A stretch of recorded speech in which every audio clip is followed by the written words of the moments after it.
Hi, everybody. It's early morning on in the United States of America on a Wednesday. I'm about to teach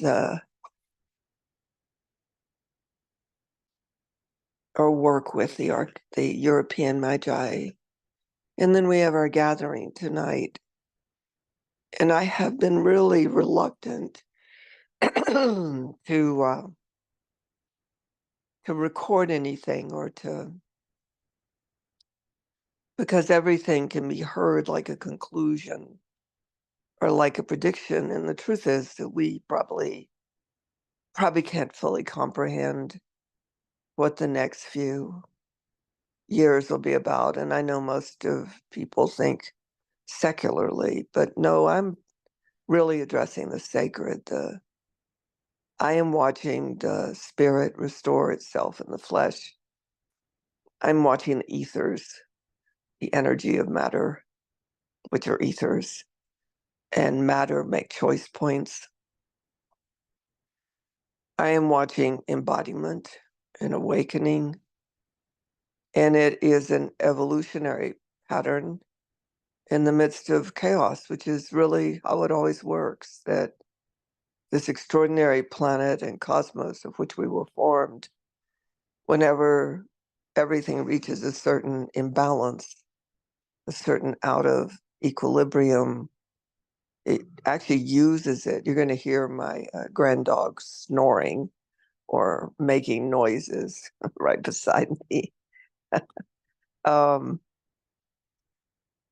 but by the nature of the design of everything's part of everything else, everything operates on behalf of everything else, and everything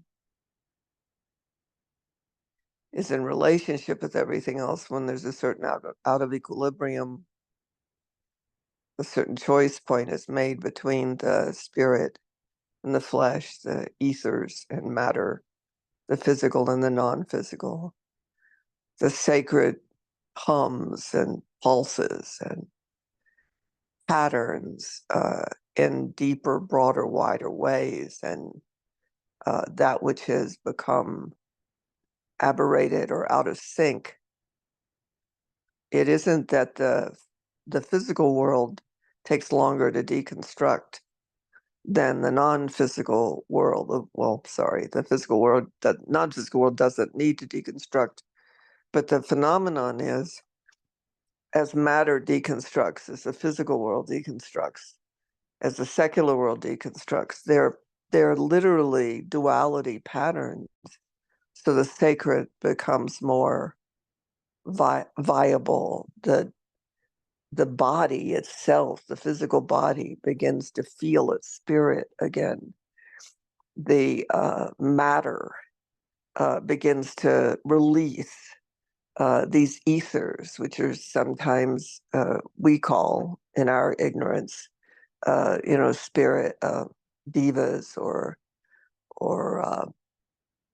ethers or energy beings. Or I've been seeing a lot of them lately, not because something's wrong or something's right, but because we're in a tipping point that has the deeper nature of things rise to the occasion.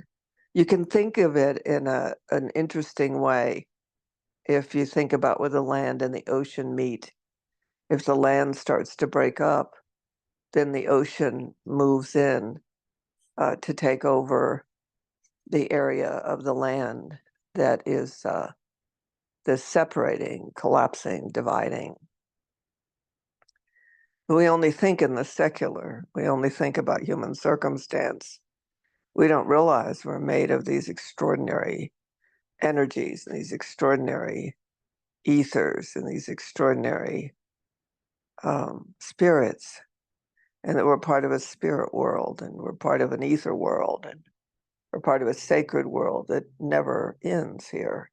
It's what makes the beauty of the sky and our love of in my case, my children, my friends, my family, my world, my dog, uh, my property, my dragons, It's that love affair is who we are.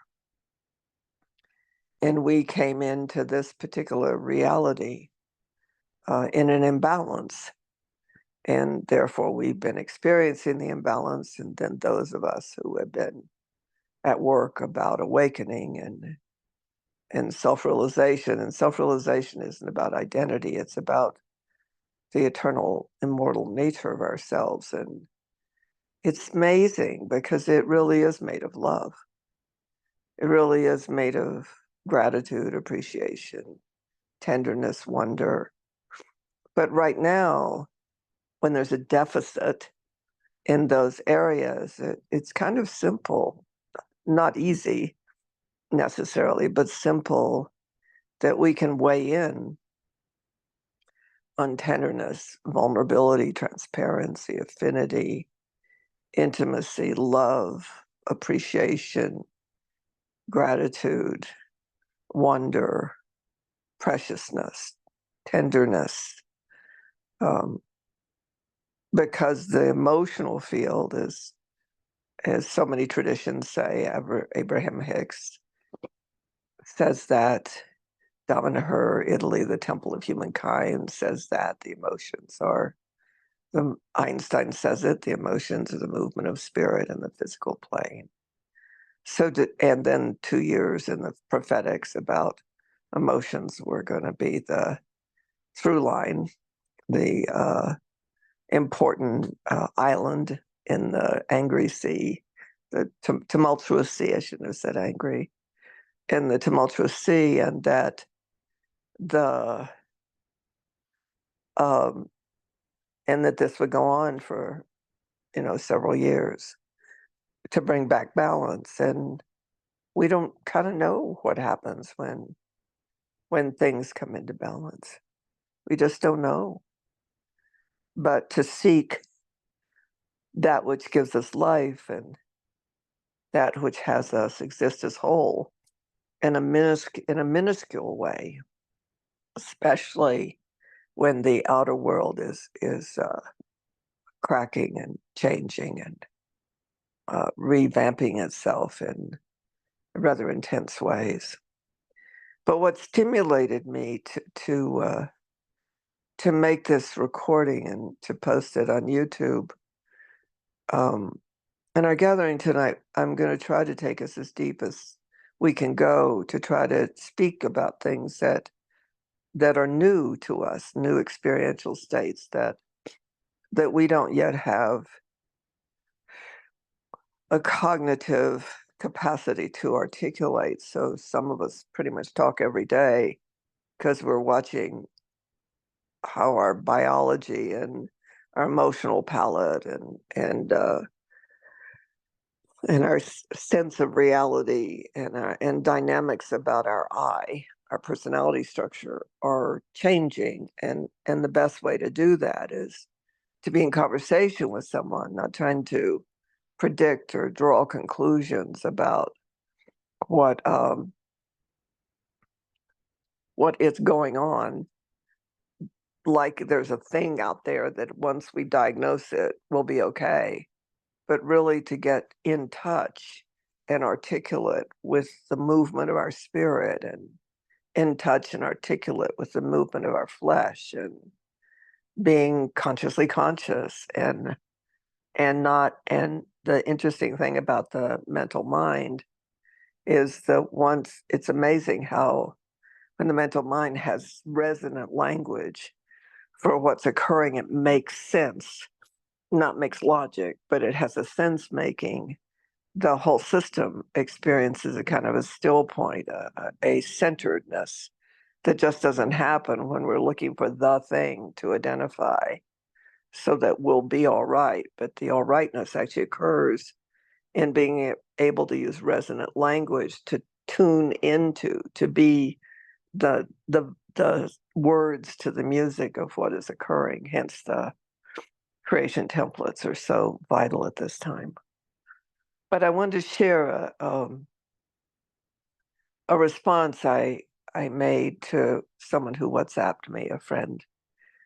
She has an animal adorable, precious animal who's not doing so well. And she asked me if I had any insights on how to support the animal in, you know, staying here. And why I haven't been wanting to get on to record anything is this unfortunate listening that human beings still have of I'm telling you a truth or giving you an answer when truthfully I'm observing and present to things that seem to be viable now. And we haven't absorbed or become completely related to those things as viable. And I prefer human beings to have their direct experience with creation, not with each other. That's fine too. But in my work, I remember a creation-based world where we were all part of a greater whole, where every one of us had a place where everything was operating on behalf of life and even death and destruction. They were all operating. They weren't apparated like they are now, and everything was in balance. That's my memory. I call it paradise. So my track, the way I pay attention and move with things is looking for the meta point, the balance point in every moment. A little bit like uh, something laid out well, something having all the natures of itself. So, and love is really loving life, loving every day what we can find to love about life. More than likely is the point of healing at this time, and not trying to fix things, or maybe if we can reduce the fear level of not yet known futures and seeing things and being present to things that are hard. Losing someone we love, losing the life we love, not feeling secure, being afraid of the outside resources are going to dry up or that the environment is going to crash, that those are fearful. But it also can be a driver to the intimacy of every moment of life, if one would like to choose that. But in this conversation, it gave me the opportunity to talk about matter and ethers and spirit and flesh, and because your body doesn't have a personality. Your body, the physical matter of ourselves and all physical matter, it only pays attention to one rule here, and that is the balance point between uh, life and death, uh, deconstruction and construction of matter, um, the expansion of the emotional plane or the collapse of the emotional plane, the ability to have things go out of existence and things come into existence. It isn't a personal edict or judgment. It's the way it works here. And that's very hard for human beings to make peace with. Sometimes they'd like it to work another way, but it doesn't. We have a short shelf life here. But then we only have a short shelf life in matter before we become ethers. We have a short shelf life in physical before we become non-physical. And we have a short shelf life in flesh before we become spirit. So what I said to her was that I've been observing something, so I don't really have an answer. But it would seem that the physiology of our existence is independent of our point of view about it. And it doesn't mean we can't be on the side. I certainly have been on the side since 2021 of my physical form staying here. I've been on the side of that. And it looks like it might now. It's seems to reset itself into a homeostasis of balance, harmony, symmetry, proportion, grace, and beauty. And I'm appreciative of that. And I will keep operating on the side of that until whatever my next recursion of existence comes into play, whereupon the body itself will make a choice to go out of existence, and because it's time. But to give my body the most choice to stay, because I feel to stay, because my feelings feel to stay, and I'm it's worth taking the effort for me. That I do have say about. So it's hard for the mind to wrap around that bodies are, sorry, in some ways independent of a human personality, and yet our emotional field, our not being afraid of life or death, but actually operating on behalf of life and on behalf of being here, does have some influence. It definitely does. And I knew when I took on post-COVID, or when post-COVID took on me, I knew that that's the heater, if you'll hear now, as the heat comes on. I knew that I was going to do my best to stay here. And in doing my best, if it didn't work out, then I wasn't supposed to stay. And it was just that simple. And every day I don't have that answer now. But from a physiological world, it looks like I'm repaired and that I'm viable again. And we'll see what that brings. So I said to her, I just think there are these choice points happening between matter and ethers and spirit and flesh and non-physical and physical, and the sacred and the secular and the eternal and the temporal. And that's what an evolutionary point is. That's what a point of evolution is. And it does seem simple, and maybe simple in speaking, maybe not so simple in response. But it really is, what do you want to feel? Can you work with your body, your flesh? Can your spirit, your inspirited being, work with your flesh? And some of it's homeopathy, some of it, I've been fascinated by these new infusions that they do in wellness clinics. Some of it is always don't be alone. Be with people as you move through these transcendent states of emotional rearrangement, as you're collapsing and expanding, and as your sense of self is deconstructing. Be with someone that loves you and that you can feel safe with to get through those choice points. And they're not choice points of I choose, like demanding. They're choice points between this duality of ourselves. A choice point to no longer, the physical system isn't interested in existing in trauma anymore. And so the more we can be with others till we get past that trauma point and be back to be moving in life again. These are all just suggestions because it's so complex. We're so in it now. We're so moving in it in a day-to-day manner. And someone said in a meeting we're in yesterday, we're so used to controlling everything, and we can't control this. What we can do is live it and be with it. And some extraordinary things are happening. We're having meltdowns, and on the other side of the meltdown, trauma's cleared in our system. We're having stack attacks. What do I do? What I did? I make the right decision? Oh my God, what's going to happen? That's a stack attack.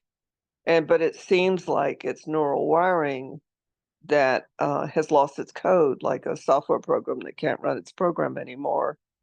And after these stack attacks, there seems to be a calm and new neural wiring, new awareness. And like the old system is failing, the old neural system of thought is failing. The old emotional system of stress, traumatic stress from existence of do is failing. And what's emergent seems to be new neural patterns after these crisis points, I should say crisis points, or what somebody say yesterday, crucibles.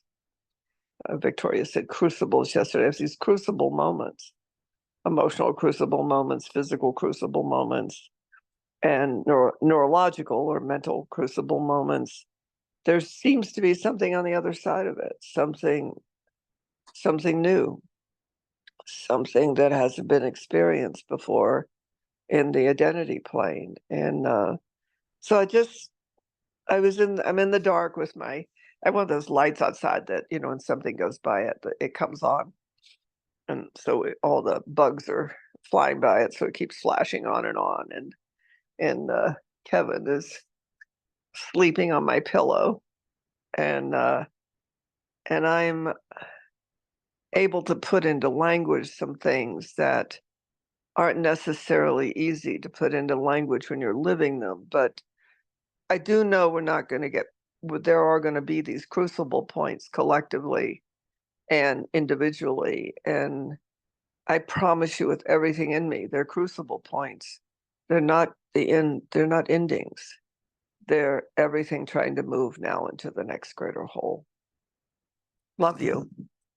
Thank you for taking the time for this 78-year-old mystic to have a date with you in the darkness of my fireplace room. Namaste.